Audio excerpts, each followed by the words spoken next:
यो डम्फु हो। अब यसको बारेमा लेखिएको यो गीत सुन्नु। अब यही गीतको पुरानो भर्जन पनि सुन्नु।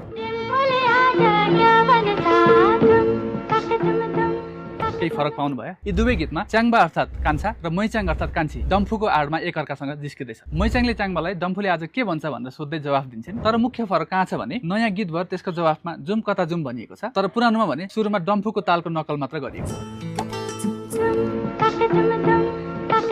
कता जुम भन्ने पार्ट च्याङ्बाले ताल नभनी जुम भनेपछि मात्रै आएको छ।